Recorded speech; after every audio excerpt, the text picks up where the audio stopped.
Welcome to NHA Today, where we explore the path to lasting health and fulfillment through a whole food, plant-based lifestyle. Each week, we bring you real conversations with doctors, health experts, and everyday individuals who have transformed their lives through food, mindset, and community. This is NHA Today, powered by the National Health Association. Hello, everyone. Welcome to another episode of the NHA Today podcast. My name is Cyd Notter, and I'll be your guest host here today. I'm so excited to be here. And I'm truly excited to introduce you to today's guest, a friend of mine for a couple of years, someone that I truly respect and admire her work and take part in all of her classes whenever I can. Her name is Eileen Kopsaftis. And let me tell you a little bit about Eileen. She is a chronic pain expert, a nutrition educator, and the founder of Have Lifelong Wellbeing. She's also the best-selling author of 2 books, Pain Culprits, Surprising Truths Behind Pain, How to Uncover the Cause and What to Do About It, and her most recent book, Aging Culprits, 12 Myths That Sabotage Your Future and Steal Your Joy. And I have read both of those books, and they are excellent. So Eileen's been helping people get out of pain and age well for over 30 years. And it's her mission to dispel inaccurate information and misunderstandings about how the human body is designed to move and train, free of injury, and what really promotes aging without decline. Eileen consults internationally, she speaks nationally, she publishes articles, she hosts free educational events, and she has her own YouTube channel. So thank you, Eileen, for being here today. Well, thank you. I am honored and humbled to have been asked, and it's so nice to spend time with you again on camera since we created our bone course. And yeah, it's really nice to be here. Thank you. You're welcome. So today you're going to talk to us about poor posture, the real culprits. And I think all of us can stand to learn more about this topic. Yes. So, and it's interesting, because there's some debate out there as to what the importance of posture. And if you do an internet search, as we know, the internet is not a physician. The internet is not an expert per se. It just has a lot of information. And sadly, a lot of the times that information conflicts. The experts don't always agree. Go figure. So sometimes you'll get people that will say, oh, posture is very important for many, many, many reasons, which I'm going to go over today. But you'll get others who say, oh, posture isn't all that important. We shouldn't be stressing that. We should be stressing more, and they'll name other priorities. So, from my point of view, having worked with a patient population and worked with clients and consulted for chronic pain issues and all kinds of things, I've seen posture play a huge role in promoting chronic pain patterns. And I'll explain a little bit about that. So, basically posture does matter. It really matters. And I've got my little outline here so I don't get off track, and I stick to the things that I thought were the most important for people to hear today. So, I had this conversation the other day with one of my colleagues about vanity, because people will spend a lot of money to improve how they look. They'll go to the nail salon, they'll get their hair done regularly, they'll get facials, they'll have cosmetic work done. It's how we look is important to us. And so we had this conversation, is vanity actually a really bad thing? And I had to look up the definition, and it kept using it as a bad term because it was overblown. It was out of proportion. It was too much concern, like egoistic and all that stuff. And I'm like, well, who's to say where that line is drawn? What if it's just you care about how you look so you feel confident and comfortable when you're out in public? Is that really not good? I mean, what's negative about that? So, most of us wouldn't go out to the supermarket dressed the way we are when we're watching a television movie at home in our pajamas. So how we look matters. And when it comes to posture, I've seen this. I teach these classes at the local community college. And both men and women, they care about how they look. They don't want that head so forward that it looks like it's pulling their body. They don't want that big dowager's hump, that hunchback, that humpback, whatever term you want to give it. And I'll explain why that happens shortly. But we care about how we look. We want to be standing up straight. We want to look good when we're in the holiday pictures. And I've even had teenagers who saw their prom picture and they were 16 and they said, look at my posture. That's terrible. I wish I could go back and take that picture over. So it matters how we look, how we feel about ourselves. And then we've also got there's the thing about growing shorter, and I know that's kind of an oxymoron, right? Grow shorter.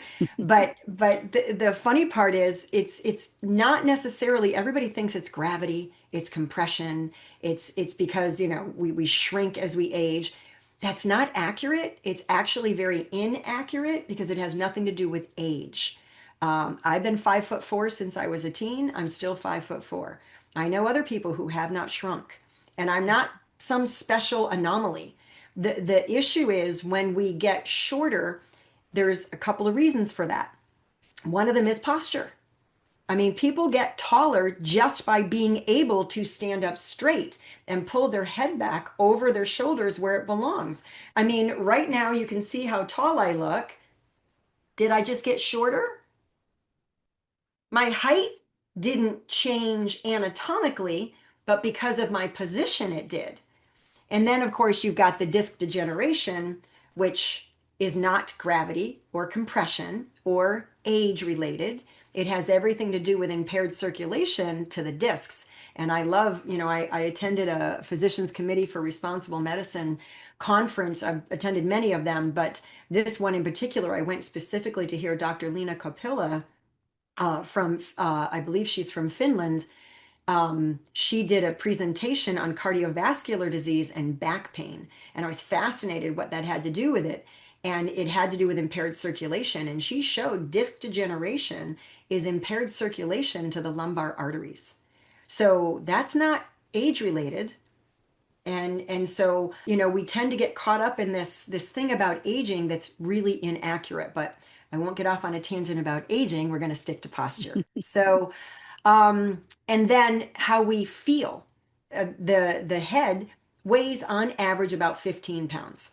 And I usually joke and say, okay, if you're smarter, maybe your head weighs 20 pounds. But ideally, the goal is about 15 pounds of pressure is meant to be on these muscles. For every inch that the head goes forward, it adds 10 pounds of stress and pressure to the muscles in the body, mostly the neck muscles, the upper shoulder muscles, the upper trunk muscles. And so, I go forward, now that's 22 pounds, 32 pounds, 42 pounds, 52 pounds of pressure. Now, that's going to lead to neck pain, shoulder pain, back pain, headaches. That's going to lead to a lot of issues. So how we feel matters too. Now, one of the other things that I wanted to talk about was the health concerns. The structural integrity of the spine. So those vertebrae are stacked, and I'll talk about the curves that are meant to be there and why in a moment. But those vertebrae are stacked, and when that head goes forward, it completely changes the alignment of the vertebrae. And so because of that, it can cause potential harm to the structures. And so the body has this phenomenal ability to protect itself as much as possible. And so what happens is the body literally puts fluid or creates fluid in those areas to prevent structural injury and damage. So it's kind of like, putting more oil in the car to make sure those structures don't rub. So we've got that fluid there. That's what that hump, that's why that happens. That fluid kind of hump is because of the body trying to protect itself. So Eileen, could poor posture then, could that result in permanent structural changes to the body? Over time, it can. But that's a really good question, Cyd, because I've worked with people in their 90s, like 100 even, and been able to improve their posture. So it really depends. Now, it depends on what caused it. If it was, and I'm going to get to the potential health causes in a moment, but it depends on what causes it. So remind me about that, and I'll make sure I mention that. But so, and then of course, how we function. We're going to have a lot of difficulty if the body is very forward. You're going to have a lot of trouble reaching up overhead. And the shoulders are dependent on how well the upper trunk vertebrae will move. We want mobility between the neck and the low back. And if we're forward like this, you can only lift your arms so far, and everybody can even try this. I mean, I'm pretending that I'm hunched forward, and this is as far as I can push my arm. It won't go any further, and that's because my upper trunk, the spine, will not extend in this position. But as soon as I get upright, see how much motion I was lacking? I can get that motion. So I've seen people who've had shoulder treatment. They've been to a well-meaning but a kind of misinformed healthcare professional who's trying to crank on their shoulder to get those last few degrees of flexion, but it's the upper trunk, it's the thoracic vertebrae that need to be mobilized, that need to be reset in order to allow that full motion in the shoulder. So it will impact your shoulder function. There's also a much higher risk of falls when we have poor posture, because it completely changes your center of gravity, and has to sit over your base of support. And usually it's right around the level of the second lumbar vertebrae. So it's kind of around your belly button, depending on your anatomy. And if you are leaning forward, your center of gravity is going to, your base of support, I'm sorry, is going to move. So now your center of gravity is trying to figure out where it has to sit, and you're going to struggle to have good balance. Somebody who has very poor posture, if they're in a crowd and they get bumped into, they're less likely to be able to catch themselves before they fall and get injured. So it's very important, just safety wise, to have better posture. Do those devices that you see work help? There's devices you can buy and braces to help with posture. Do you ever recommend those or not? See, that's a really good question also. Thank you for that. You're thinking of things I haven't thought of to mention. Those devices, those braces, the human body is designed to work according to whatever stress we place upon it. And whenever we provide any kind of external support, the body says, oh, we don't need to work as hard because we've got outside help now. And the muscles will literally get weaker. So it might, the brace might get you upright better, and you're looking better, you're a little bit taller, but your muscles, when you go to take the brace off, may end up causing more pain, more impairment, more dysfunction, because now they've gotten weaker because they were on vacation while the brace was being worn. So now there are some times the braces are a good idea. If someone has had a compression fracture, for instance, the brace can give some support while they're healing. So that can, and it can also help them to be able to move around and get up and do things without extreme pain. So there are sometimes a brace is a good idea, but for the most part, we really want our body to be doing what it's designed to do. We want to train to restore the muscle function and give us a better posture. So, Right. Perfect. So the difficulty reaching, the higher risk of falls, the impaired respiratory function, that's another thing. If you are really coming forward like this, now gravity is going to kind of keep pulling the head down. We forget about gravity unless we're, step off a curb, we don't float up, we go down. The gravity is always there, but we kind of forget about it. But if you end up here, gravity is just going to keep pulling you down because you're kind of going with it. And so you're just going to progress more typically. And the respiratory function, your lungs need that nice expansion of the ribs in order to take healthy breath. And so your breath is going to be impaired. Even digestion can be impaired because everything is just kind of getting compressed, and it's not going to function as well because it's not in a really good place all the time. So there's a lot of reasons that posture really matters. And so I think it's important if we hear somebody who says, oh, it's not all that important. Well, they're a little unenlightened about some of the facts. That's all. So I remember years ago, I watched an interview with Jane Fonda, and she was in her 80s at the time. And they said, well, you look great. And she goes, two things: I stay lean and I have good posture. yes, That's what made her look younger. yes, absolutely. Being upright matters. Yeah. Absolutely. So All right, so the health concerns, like I said, that structural integrity of the spine, it's going to build fluid. It's going to, the curves are not going to be where they belong. And then, I already mentioned respiratory function and the fall risk. So the curves.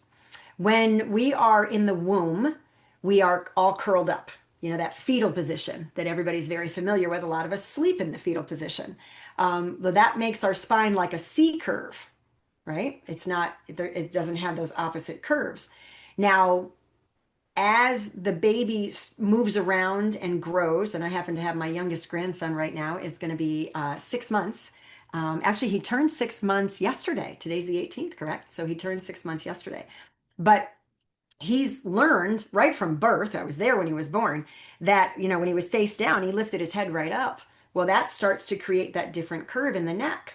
And then the low back also moves out of that C curve and goes opposite. So those curves are called lordosis. And you can kind of, think of the letter L. So it's kind of curved in. And then you've got the kyphosis, which is the curve out. So the upper trunk stays curved out. And then the sacrum down below the low back, where the tailbone is, that stays curved out. So we've got in, out, in, out. And that's important because it makes the spine about 8 times stronger than it would be if it was straight. The curves, if we all know about antique chairs and how they usually have these spindly little legs, and how could that possibly support somebody who weighs maybe 200 pounds? But it will, because the curves in the legs, even though they look small and not very strong, creates a lot more strength. It's a physics thing. So it also allows us to be more flexible and as I said, stronger. So we want those curves. Now, they do need to be balanced well. And in a little bit, I'm going to walk people through a way for them to assess their posture, both in standing and lying down, if they're interested in checking that out. But we want those curves. Now, if the curve is out of balance, then it's usually hyper. Right? We're all aware of that word hyper. So if we have too much of a curve, whether it's out or in, that will create an imbalance. And typically, the most common things we see is a hyper curve in the upper back. So it would be a hyperkyphosis. And, that's the dowager's hump, the humpback, the hunchback, the round back, whatever you want to call it. And that can definitely lead to mild to severe back pain, fatigue, because the body's working so hard to keep you from falling down on your face that it's spending a lot more energy trying to keep you upright. So you're going to fatigue a lot faster in just anything that you do. Now, there are some different causes for that hyper curve. One of them is osteoporosis. And I know you and I spent a lot of time together creating our healthy Aging Well with Strong Bones course. But so, we're very familiar with this, but the audience may not be. If you have osteoporosis and you experience compression fractures, typically the compression will happen in the front of the vertebrae. So if I'm turned, and if you were to divide me in half and kind of open me like a door, and you could see the side of my spine, you would see the front of the vertebrae compressed if I had compression fractures. So the back of the vertebrae would still stay taller. So now you've got like a wedge. And of course, that wedge is going to cause the spine to collapse forward. So that can be one cause of a hyperkyphosis or a hyper curve. And you and I both know that osteoporosis is very much diet and lifestyle related. And there are so many things that women can do to have them not have to deal with that issue or even improve that issue. There's a lot of data and a lot of very well done science-based information for that. So that is not a bad sentence for their future. There's a lot they can do. And then there's the degenerative disc disease, which I mentioned earlier, that Dr. Eileen Kopsaftis had taught on, and she called it lumbar artery disease. Now, you've got 3 main branches of circulation to the low back, to the lumbar spine. And she has a profound amount of data, clinical studies that she's published over the years, for many years now. And she's gone to the point where she knows exactly which impaired artery is leading to a prevalence of degenerative disc disease. So it's, in my opinion, professional opinion, it's food related. It has nothing to do with age or compression or wear and tear. Are you feeding your body so that your discs are getting proper blood supply? If you're not, you're going to have some issues with the discs. So So, that sounds like an artery problem, like if our arteries to the heart get in trouble or the arteries to the brain get in trouble. And you're saying if the arteries to the lumbar region get in trouble? yes, yes. Mhm. And we've got miles of blood vessels in our body, and everybody's fearful of having, I shouldn't say fearful, but everybody is doing their best to prevent their risk of a heart attack or a stroke. They don't think about, what about the arteries to my spine? What about the Mhm. arteries to my joints, to my muscles, to the rest of my body? It's just as important. And if someone has been diagnosed with cardiovascular disease, they can have impaired circulation anywhere in the body. It's not going to be just to that one organ. So, and and a lot of the times, and I found this to be true. I've worked with people, as you mentioned, over 30 years, and I've worked with people who had back pain that did not improve no matter what we did. And it didn't matter what movements, didn't matter what treatments, it didn't matter what strategies. And as a matter of fact, they tended to have increased pain after exercise, no matter what. Those people, I believe, had lumbar artery disease.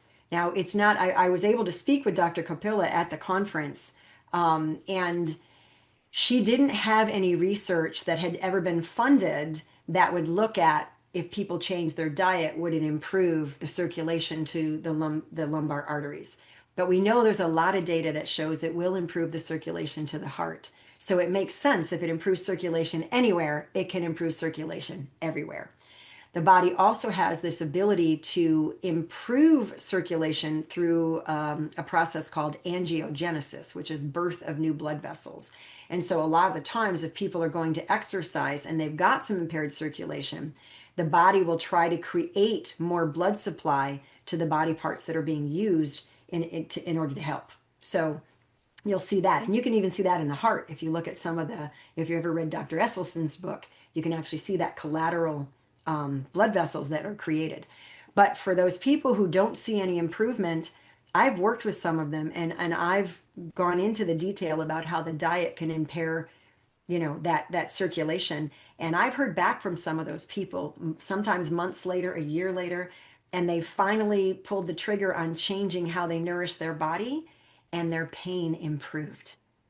So I've actually had it reported to me. Now I know those are, that's not even a case study. It's somebody telling their story, but I think it bears value to know those things. So and then we can move on to postural causes of having that hyper curve in the upper trunk.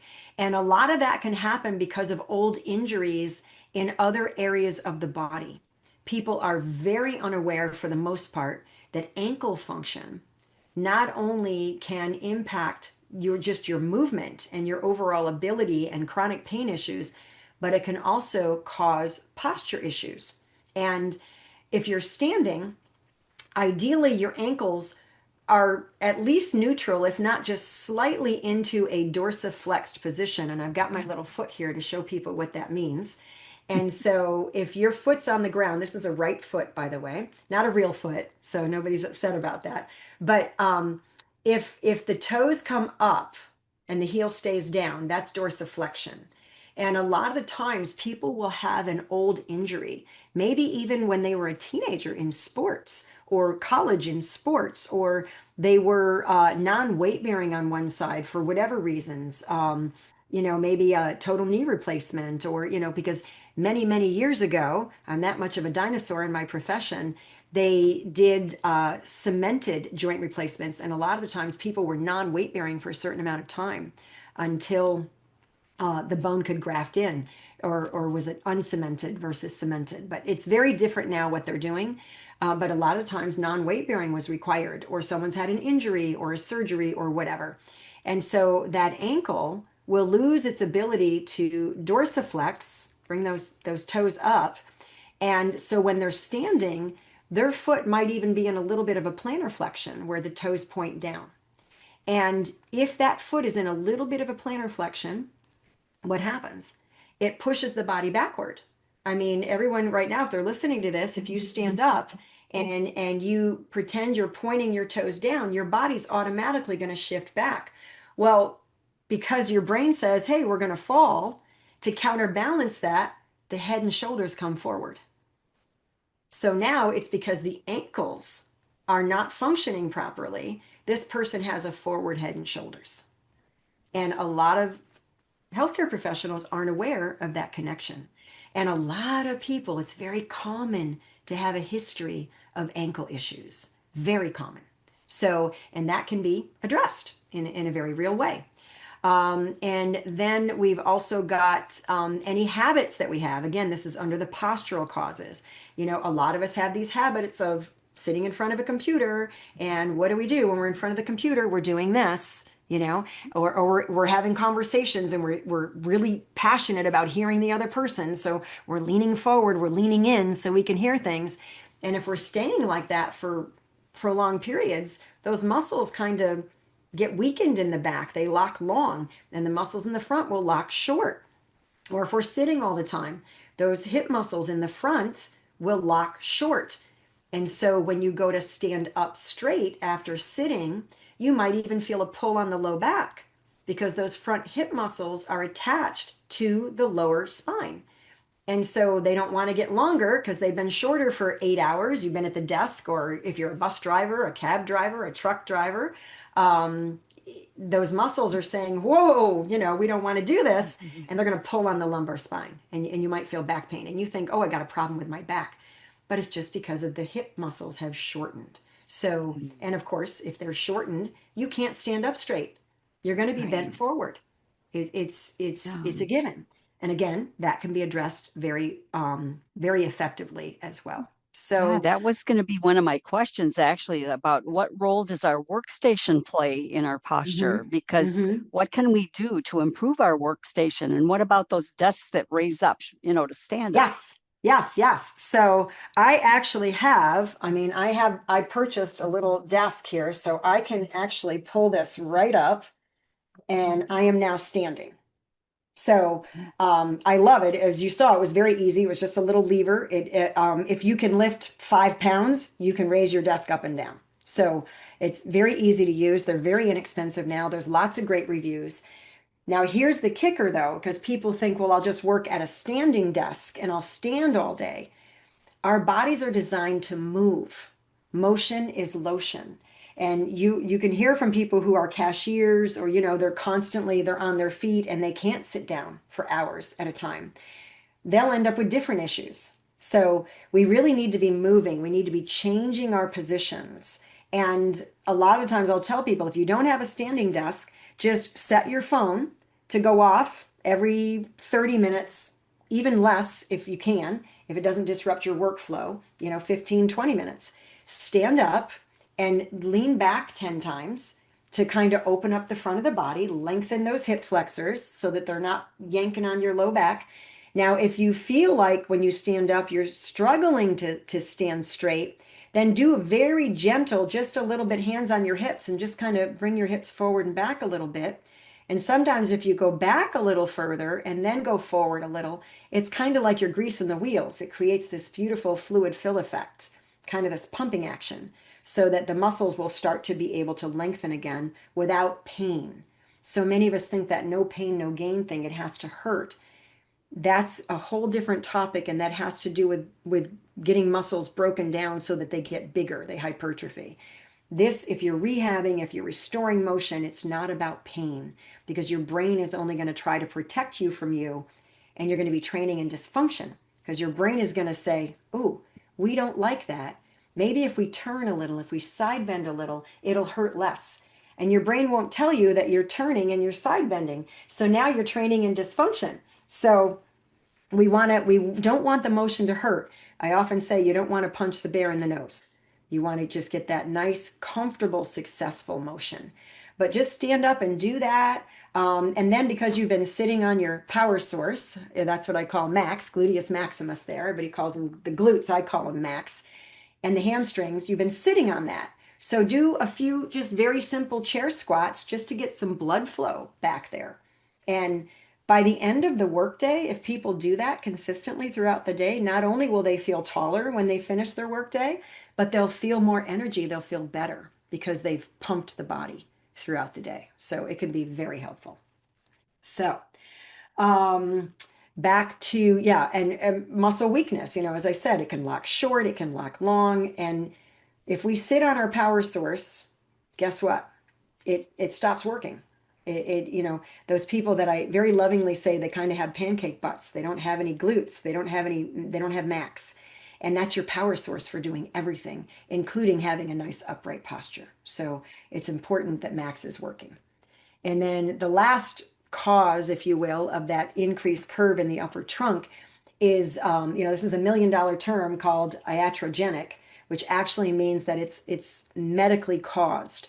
And the most common reason for that is if people have a laminectomy after spinal decompression surgery. Now, I'm not saying everybody who has that is going to end up with this issue, but it is prevalent. So, I think it pays to be informed.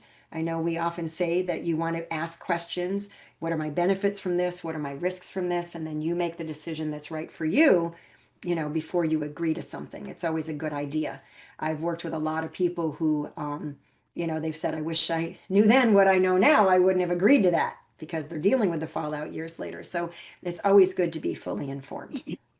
And that thoracic spine, that area between the neck and the low back, oftentimes, and one of my favorite people to learn from, Dr. Gary Gray from the Gray Institute, calls it the silent saboteur. And what he means by that is very often people have low back issues, shoulder issues, neck issues, posture issues, because the trunk, that thoracic spine, is not functioning properly. And that's an area of the body that most people don't even think about training. When you go to a gym, have you ever seen anybody say, well, I'm working my thoracic spine? No. And it's very easy to do, but it's important to know how it moves and what's a good way to train it. And I've worked with many people, as I said earlier, in their 90s or even up to 100. I've had people over 100 years old doing squats and parallel bars.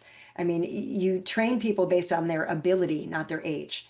And so if somebody, is saying, all older people need to just do chair exercises, well, that's going to fall short of what people need most of the time. If you're impaired and standing is not an option, then yes, chair exercises are great. But if you're able to stand, you really want to be training your body based on your ability. So Eileen, would squats be a good exercise then for that thoracic spine area, or what type of exercise would be good for that? Yeah, so the thoracic spine, I've actually got some videos on my YouTube channel that I specifically teach some movements for that. It has it has two ways that it moves. There's called type 1 motion and type 2 motion. The type 1 motion is when it moves opposite. So that means if I'm going to rotate one way and side bend the other. And then the type 2 motion is when it moves in what's called the same. So that means I'm going to rotate one way and side bend the same direction. So if I'm rotating right and side bending right, that's type 2 motion. If I'm rotating right and side bending left, that's type 1 motion. And the thoracic spine, it needs to be able to do both. And it also needs to be able to bend forward well and extend back really well. So most people are not doing that type 1, type 2 motion. And I joke, I call it my Baryshnikov move, when I teach people how to do it. And as a matter of fact, at the NHA conference last year, I had the good fortune of being able to teach some movement in the mornings before the conference started. And I taught that move for the thoracic spine, and everybody loved it. So it just, you're going to be taller, you're going to feel better. It's just a beautiful thing to do. So that's that one. And then we've got those three commonly overlooked areas when we're working on posture, the ankles being huge. As I said earlier, if this ankle is not doing that beautiful dorsiflexion and it's kind of stuck in plantar flexion, and I've worked with a lot of people over the years, and almost always when I assess their ankles, I will find limited range of motion. Now, healthy dorsiflexion is anywhere between 10 and maybe 30 degrees. I've found people where they were at zero, they had no dorsiflexion at all, and even people who were minus. They were literally stuck in plantar flexion, maybe up to 5 degrees. So there's no way that that ankle is going to do what it's needed to do in order for them to have a healthy posture. So, they might be younger and it hasn't caught up with them yet, but eventually it's going to catch up with them. And that's not age related. That is the circumstances and time. It's more time related. And I'm not playing on words here because it's not because the person got older, it's because the person's ankle wasn't functioning right. So that's not really age. Are So there exercises we can do specifically for our ankles, Eileen? I yes, mean, I'm sure there yes. are. Yeah. Yes, absolutely. Okay. And it's important to do them in three planes of motion. So a lot of the times when people go to stretch their ankles or their calves, they'll sit on a table and they'll have a TheraBand or a rope or something pulling on the bottom of their foot, kind of pulling their foot up. That's not going to do it because it's not weight bearing. You're not going to be able to pull that up with the same amount of force that would happen when you're on your feet and your body is loading those muscles. So it's very important. And again, on my YouTube channel, I've got plenty of videos where I show how to do this in three planes.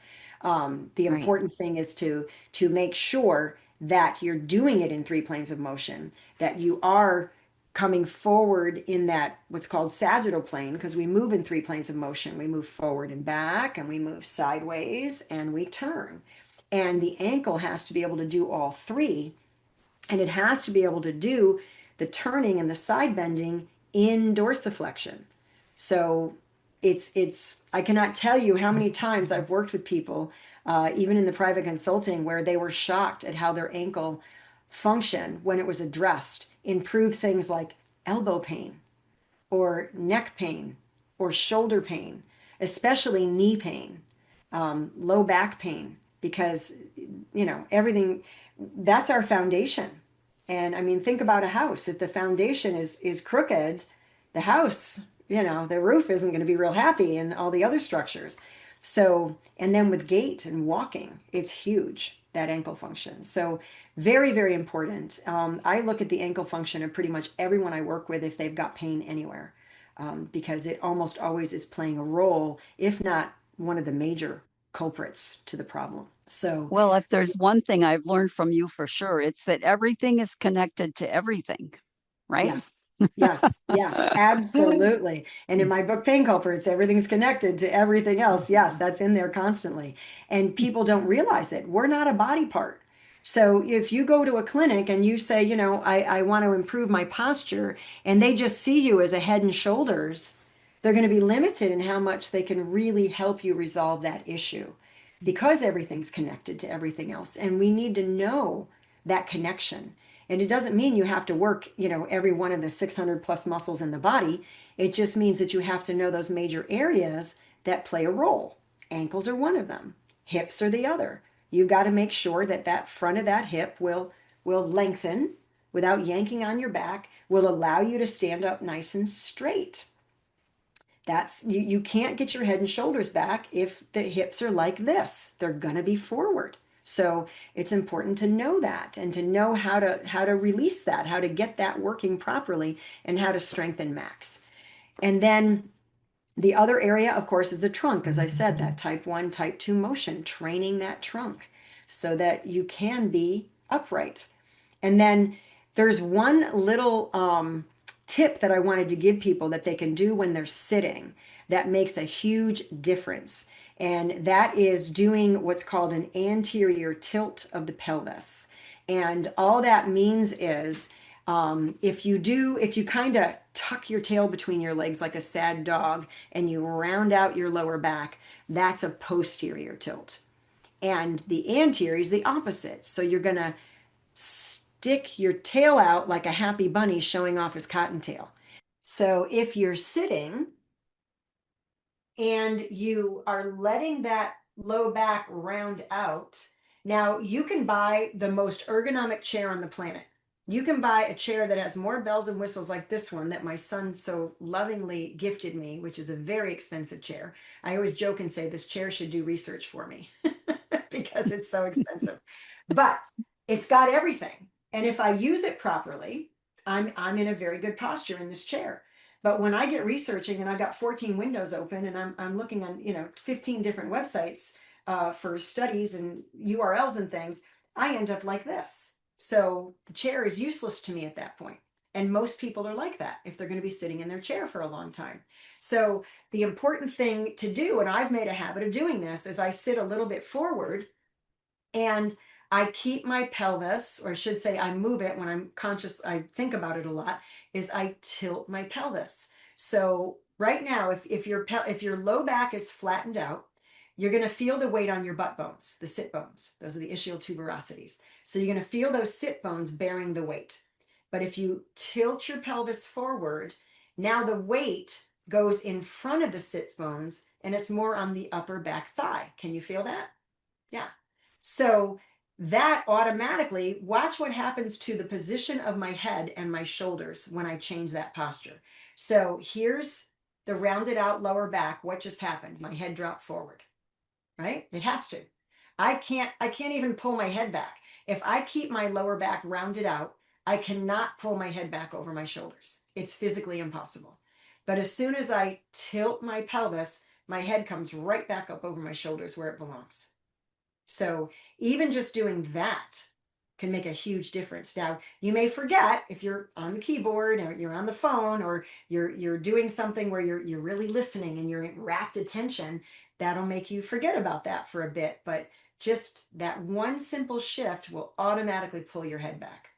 So there are so many little tips and tricks that we can use throughout the day that can keep us from those habits that will get that head forward. And then what I'd like to kind of finish with, if I may, finish up on, is there's a posture assessment I would like to walk people through, which just takes a few minutes. And then I'm going to talk a little bit more about what will improve posture. So if people are interested in this, if you're listening to this and you'd like to assess yourself, go ahead and stand against a wall. And when you stand against the wall, the goal is you want your heels on the wall, your backside, your buttocks will be against the wall, and your shoulder blades will be against the wall. And the goal is the back of your head will be against the wall also. Now, when I teach this in live classes, what I see with those who have a real change, they've got that curve going on in the upper trunk, their head is forward. When they stand against the wall, what happens is they do this because they want to get the back of their head to touch the wall. So now they're looking up. That's not ideal or optimal posture. Optimal is the head is straight back and the head is against the wall and the person's not looking up. So you might want, if you wanted to do this, you might want to have a family member or a friend or somebody, or even, do it in front of a mirror if you can, to see if your chin is up, that means you've got a forward head. That head ideally comes straight back against the wall, and your shoulders would be a nice flat seamless line right against the wall as well. You wouldn't feel the shoulder blades poking and pointed into the wall, because that's the forward posture. So that's a way to assess it in standing. And then the way to assess it lying down, for those who want to try this, if anybody who has pain when they're lying down on their back, and I'm talking about on the floor. Now, if you can't get on and off the floor by yourself, don't try this. But if you can, lying down on the floor without a pillow. Now, I've worked with people in like I said, in their 90s who their head was so far forward when they laid down on the floor, they needed 2 pillows under their head because there was no way they could get their head anywhere near the floor. Even if they were all the way like this trying to touch the floor, it wasn't going to happen. So I would give them 2 pillows. We would assess what was going on with the curves of the spine. And then I would have them do some work and then reassess, and they would only need one pillow or sometimes not need any pillows. And that change could occur in like 15 minutes. So knowing the right things to do can make a huge difference. Age doesn't really matter. So here's the thing. If the person's lying on the floor and they can do it without a pillow, they may notice they're looking up in order for their head to hit the floor. So that would be an imbalance. A lot of the times people will have what's called a military neck. They'll lose that curve in their neck. They might have had a fender bender, some kind of an issue that went on, some kind of an injury. And there are ways to get that curve back in the neck and restore that. And that goes beyond the scope of this talk, but that can be improved. And then that upper back curve. Ideally, if you're lying on the floor, with your arms and legs extended, and try closing your eyes so that your brain can tell you where everything is. Try not to try to feel it with your hands, because we want that communication back. I actually did a video that says, does your brain know where you are? And it wasn't talking about your address. It was talking about, does your brain know where your body parts are? You want that communication. So if you're lying on the floor like this, notice if the shoulder blades feel like they're poking into the floor. We want them to be a nice, flat, seamless line. And then notice if just below the shoulder blades, and that's where the bra line would be if you're wearing a bra. And if you don't wear a bra, you know where it normally sits if someone is wearing one. You want that area to be bearing weight. And a lot of the times it'll feel like that's floating. And that's because the masses in spaces, or the curves, are imbalanced. And then also notice, if you're lying on the floor, if you've got a big wailing arch in the low back and it feels uncomfortable, that's obviously an imbalance. And then notice if you feel like your tailbone is poking into the floor. That's another imbalance. That's a tilt of the pelvis because of things being off. And then your thighs are actually meant to bear weight about midway down. And a lot of the times, if the curves are off, those thighs will feel like they're floating, one or both. So it's a good way to tell what's going on with your posture, what's going on with your spine. It gives you a good, if you don't have a professional where you can go and stand next to a plumb line and have them assess you professionally, this way of lying on the floor and up against the wall can give you a really good idea of what's going on. And then when you're doing some posture work, reassess the posture and see, did the posture work actually work? Because ideally, if it did, you will notice a difference. If you're not noticing a difference, then maybe the work you're doing isn't as focused or as effective as you're being told. So that's Eileen, do important. you have posture exercises on your YouTube channel as well? I do have some videos on that. Yes, Mhm. yes, Okay. absolutely. Yeah, and of course I do teach a lot of classes, and I do have programs online that go in depth between my HLW Academy and the MWP Private Club. I do have some programs that go much in depth, but the YouTube channel does provide a lot at no Okay. cost, and people can see if it helps. All So. right.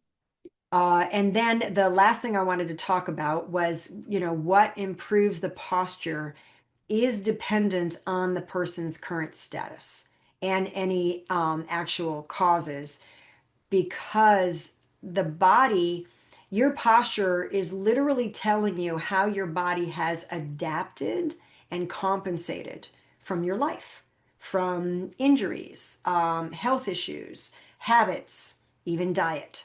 So the posture is a way of telling you your body has had to do things in order to address what's going on. And you maybe weren't aware of it. So once you're aware of it, they don't they say awareness is the first step. So once you're aware of it, and then doing the right things the right way is huge. So one of the things that is very important is that low fat, whole food, plant-based eating, to make sure that there's no impairment in circulation. It's huge. It also will help to decrease any chronic inflammation, joint inflammation, because if your joints are inflamed, you're not going to move well, you're going to be limited, and it's going to alter even your standing posture. So the food is a big part of this. making sure that you're well hydrated. Muscles are 78% water. They really struggle to perform well if someone is even 2% dehydrated. The muscles will start to not play nice with you. Sometimes chronic pain is because a person's not drinking enough water. And I always joke because I hear this a lot. I've worked in nursing home settings, I've worked in home care settings, done a lot of work in orthopedic outpatient, I've worked in acute care, hospital settings. I've worked in pretty much every setting there is. So I've kind of seen it all. I'm not saying I know it all, but I've seen it all. And what I've seen mostly is so many people don't drink water because it's inconvenient to have to go to the bathroom. And sometimes it has nothing to do with the fact that, they're in a nursing home and they have to ring a bell and wait for people to help them. But if you're not in that place and you can independently toilet, but you're not drinking water because it's inconvenient to go to the bathroom, I tell people that's how it works. Water in, water out. There's actually data, and I won't get off on a tangent on urinary incontinence because I teach on that too. But there's data that shows that if you drink more water, it can actually improve incontinence issues. So it's not the water that's causing the incontinence issues, and you don't want to be dehydrated. It will impact your muscle function. It can impact your posture, chronic pain, headaches. I mean, I could list on and on and on. So being well hydrated is important as well.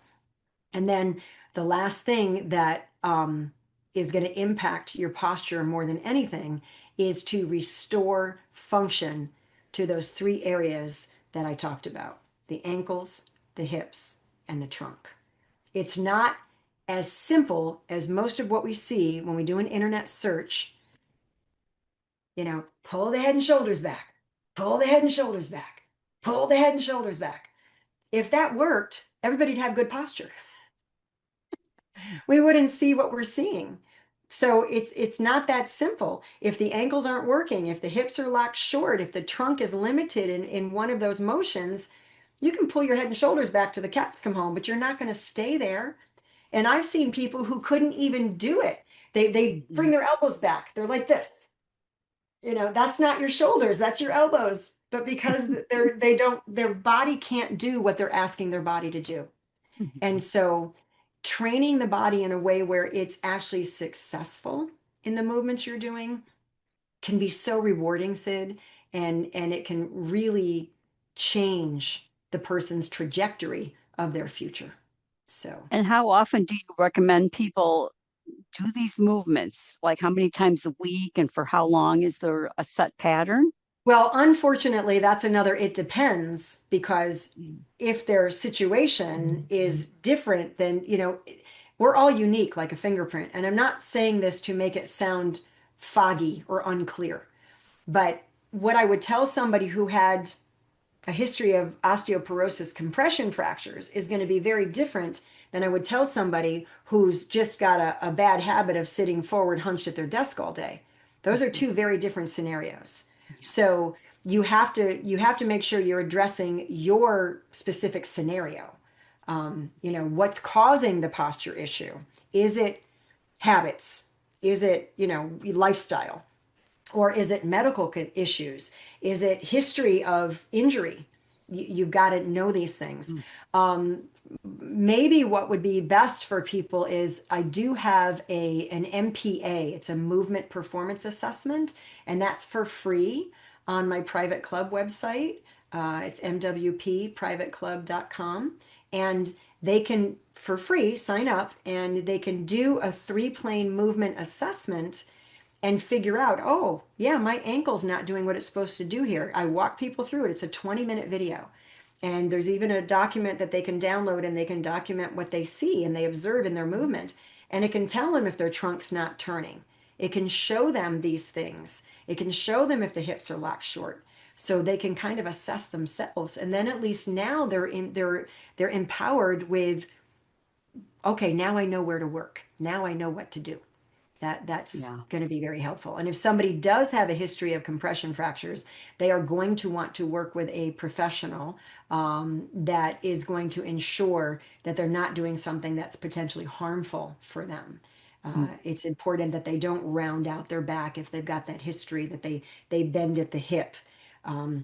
I've got colleagues who have worked with people with some pretty severe osteoporosis medical histories who literally gain the ability to lift a box with 50 pounds in it safely without injuring themselves.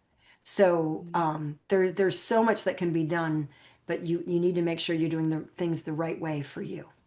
Yeah. Okay. Well, tell us how we can work with you. How could people work with you, Eileen, or learn more about you? Well, I do private consulting, but obviously there's only so many hours in the day. So I am very limited with how many people I can work with one-on-one. I do have my online programs, which is why I created those, because now I'm not limited to the number of people I can impact in a really good way. So the private club is, it's kind of like I tell people it's kind of like a Netflix subscription for movement. You can go in there, you can binge watch, but you can assess yourself. There's a lot of information in there. You can choose a track. So if you assess yourself and you figure out it's your ankles, you can choose an ankle track, and it will provide a couple of dozen workouts that will help your body to restore ankle function, but in 3 planes of motion and using the whole body and not isolating a body part, because you're not a knee that walks through the door. You're not a head and shoulders that walks through the door. You're a whole person, and you have to train your body because everything's connected. And it does shorten the amount of time you have to invest when you're doing it that way.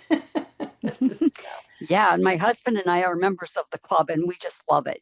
Yes, yes, good. Mhm. And then I've also got my online academy, and we do live. I did a live class this morning. We did some strengthening this morning. But every Tuesday we do a live class, and I'm there to do a Q&A for anybody who has questions.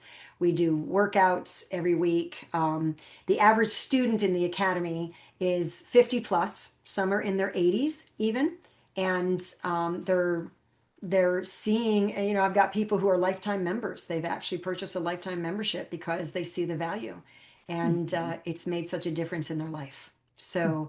So those are my two programs that I find can meet the most need, uh, Mhm. versus the one-on-one. But I am available to at least work with somebody and assess them and give them a kind of an aim, the direction they need to aim. Mhm. It is possible to work with me. It's just that's kind of limited, and the programs are more helpful. Yeah. Plus, you have that free assessment, right? That's a free video with a Yes, document to yes. where people can assess themselves. That's really Yes, good. and it also includes a movement class so they can introduce themselves to doing the 3 plane motion. And that movement class addresses the ankles and the hips and the trunk. So, Awesome. it doesn't go in depth, but it does really get people started. And I've had a lot of people report to me just that free level membership has completely improved their issues, helped them with Mhm. pain, improved their posture, improved their balance, a lot of good Yeah. things just from the free level. So, Yeah. Well, thank you, Eileen. As usual, this has been so informative and wonderful, and I'm sure the viewers are going to benefit greatly from this as well. Well, thank you yeah. so much. Do you have any parting words of wisdom or anything else you'd like to share? Well, now that you ask me, I do have one thought that I would like to share. The the mantra, the mainstream narrative that we hear so often is not true. We hear this narrative that we're supposed to decline as we get older. We're supposed Mhm. to get weaker. We're supposed to have pain. We just this narrative, it's not true. And I have worked with so many people that are way up there in years that have radically altered their lives because they learned how to do the right things and do them the right way, and they got their life back. So we're not destined to decline. It's not true. And we all know there's people who are running marathons in their 80s and 90s. We all know. I mean, go on to YouTube and watch women who are 90 doing ballet. I mean, it so they're not like the outliers. If you look at studies, they say, oh, that's an outlier. That's not the norm. I look at it this way, and I'll close with this.